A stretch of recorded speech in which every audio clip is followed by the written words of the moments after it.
Halo data antusias, balik lagi bareng gue Rama. Hari ini kita bakal bahas salah satu profesi yang katanya the sexiest job of the 21st century. Apalagi kalau bukan data scientist. Tapi santai, di sini gue nggak sendiri. Gue bareng partner gue. Oke teman-teman semua, perkenalin nama gue Muhammad Zikri. Tapi pertanyaannya adalah seseksi apa sih gajinya? Lalu terus emang benar gak sih bisa dikerjainnya lewat rebahan aja atau freelance? Nah, daripada kalian nebak-nebak, kita di sini udah punya laporan super duper lengkap analisis dari dataset Kaggle tentang data science job salaries. Di sini kita bakal bedah semuanya, bakal kita kupas semuanya tuntas beserta fakta-faktanya. Oke, spoiler dikit aja nih teman-teman semua. Ternyata realitanya itu nggak seindah apa yang ada di feed Instagram atau para influencer di luar sana teman-teman semua. Ada data yang bakal bikin fresh graduate itu ketar-ketir, dan ada juga kita akan membagikan tips agar gaji teman-teman itu tembus ratusan ribu dolar. Penasaran kan kalian semua? Yuk kita bedah semuanya satu-satu. Oke, udah bener lah ya. Oke, di sini pertama-tama kita lihat dulu nih teman-teman. Landscape perusahaannya. Banyak orang-orang yang mikir data science itu kalau nggak mainnya dari startup kecil atau big corpo atau korporat gede gitu. Padahal di sini faktanya, kalau teman-teman tahu 53,71% itu pangsa pasar dari perusahaan medium, ya. Sisanya 32% itu dari perusahaan besar, big corpo. Big corpo itu mereka ada di 32% dan 13% itu dari perusahaan kecil. Oke, artinya apa? Di sini artinya peluang terbesar lo buat dapat kerja itu ada di perusahaan yang lagi scaling up. Oke, bukan di warung kecil tapi belum jadi Google juga. Nah, terus di sini ada salah satu mitos terbesar yang harus gue lurusin. Banyak orang yang bilang tuh kayak gini. Belajar data mah kita bisa biarin santai aja. Faktanya, kalau lu pada lihat di sini ada grafik ya, angkanya tuh telak banget. 96,87% itu tipe pekerjaannya full time. Yang freelance ada, tapi kecil banget, 0,66%. Yang part time samanya 1%-an doang. Jadi kalau di sini tujuan lo belajar data cuman buat cari sampingan freelance atau mungkin di pekerjaan sampingan lo, mending lo pikiran ulang deh. Industri ini tuh butuh dedikasi penuh. Perusahaan butuh orang yang ngerti bisnis mereka secara mendalam, bukan yang kayak lo yang datang terus pergi gitu aja. Mending rubah deh mindset lo. Oke teman-teman semua, selanjutnya kita masuk ke materi berikutnya, yang dimana ini adalah berita yang mungkin cukup buruk bagi teman-teman pemula atau teman-teman yang ingin terjun ke dalam dunia data scientist, dimana porsi untuk pemula di perusahaan pada saat ini yaitu sekitar 14,50% teman-teman. Ini artinya apa teman-teman semua? Ini artinya perusahaan itu nggak mau terima teman-teman yang belum mempunyai pengalaman, belum mempunyai jam terbang, dan mereka juga nggak mau ngajarin nih teman-teman semua. Dan sisanya apa? Sisanya itu di level senior itu di angka 46%, dan untuk di intermediate itu di angka 35% teman-teman semua.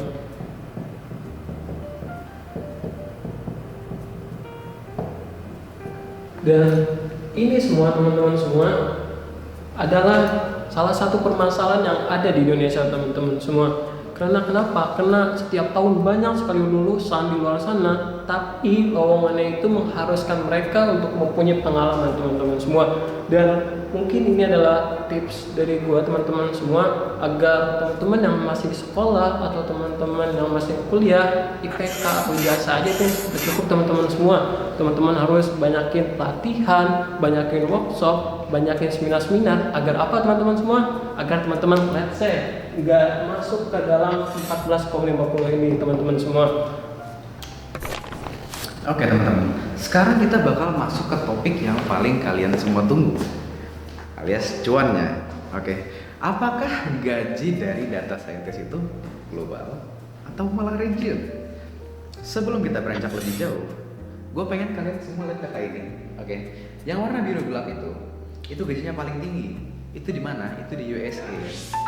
Warnanya paling gelap dan gaji rata-ratanya jauh banget di atas negara lain. Sebaliknya, kalau teman-teman lihat di daerah ASEAN, termasuk Indonesia, warna birunya itu muda banget. Ini nunjukin adanya kesenjangan atau gap gaji yang sangat ekstrim di antar negara. Nah, masalahnya ini bukan cuma gaji, jumlah lowongannya itu juga jomplang. Di US itu mereka punya 332 lowongan pekerjaan. Sedangkan di Inggris mereka itu cuma punya 44 lapangan pekerjaan as a data scientist. Jadi, meskipun kerjaannya itu digital, lokasi lo tinggal sekarang itu ngaruh banget ke dompet lo. Gaji lo itu bakal ngikutin standar biaya hidup dari negara lo, bukan standar global. Kecuali satu hal. Apa itu? Lo bisa dapat pekerjaan remote dari perusahaan US, tapi lo tinggal di Indonesia. Bro, such a jackpot for you, okay? Makanya, belajar bahasa Inggris itu penting. Come on. In this big 2026, come on, learn some English. Come on, bro. Okay? Jadi, lo tuh bukan cuma jago doang. Kalau lo jago tapi lo nggak bisa bahasa Inggris, sia-sia skill lo, oke? Jabatan apa sih yang gaji paling gila? Oke teman-teman semua, sekarang kita masuk ke dalam materi berikutnya, di mana kita akan bedah tentang spesifik jabatan. Kalau menurut teman-teman data scientist emang itu udah keren banget, tapi tunggu dulu teman-teman semua, ada loh gaji yang lebih tinggi dari data scientist. Oke teman-teman semua, dari data yang kami analisis, posisi pertama itu ditempati oleh Principal Data Engineer Level Expert, di mana dengan gaji $600.000 per tahun teman-teman semua, atau kalau teman-teman rupiah itu sekitar 9 miliar rupiah.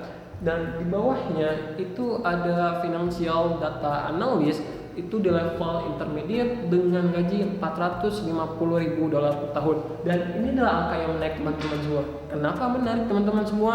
Karena ini levelnya itu masih intermediate teman-teman semua, tapi udah ngalahin level senior di bidang-bidang lainnya teman-teman semua. Dan ini adalah bukti bahwa spesialisasi adalah kunci. Orang yang jago data plus jago finansial itu langka teman-teman semua.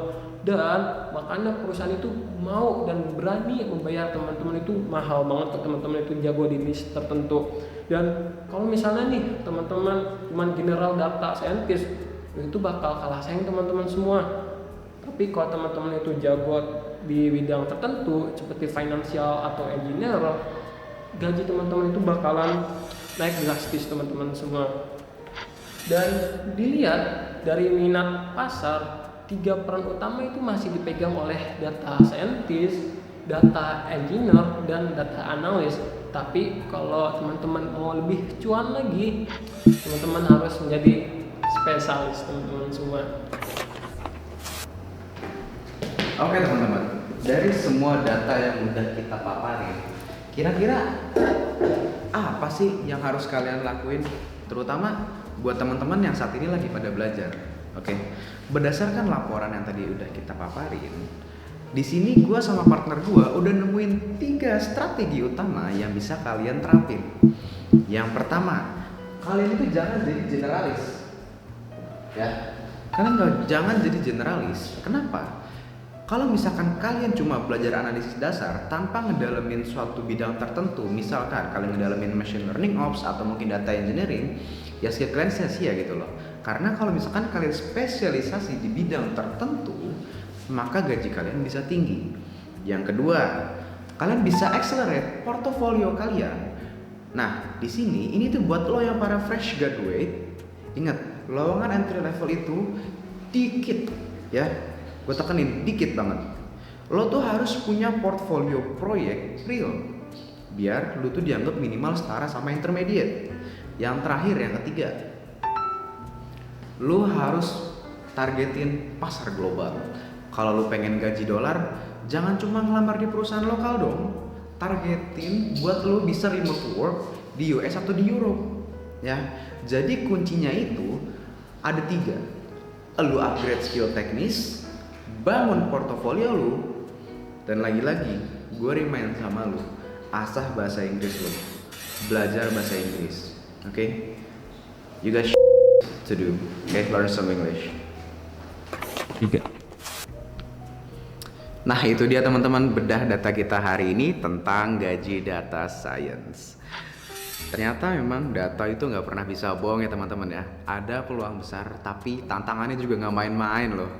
Semoga yang saat ini bikin teman-teman itu semangat belajar ya, bukan malah semakin down dan gak mau belajar. Kenapa teman-teman semua? Karena kalau teman-teman itu semakin jago dan pasar itu ada, dan pastinya gaji teman-teman itu bakalan naik berkali-kali lipat teman-teman semua. Dan juga kalau kalian mau lihat detail datanya, atau mungkin teman-teman mau main-main atau bahkan ngoprek datanya, kita sudah sediain link kayak di bawah untuk download datasetnya teman-teman. Jadi teman-teman bisa lebih explore, dan juga kalau misalkan teman-teman merasa informasi ini sangat bermanfaat, jangan lupa like, comment, dan subscribe buat kita bedah konten data lainnya. Gua Rama, Gua Muhammad Zikri.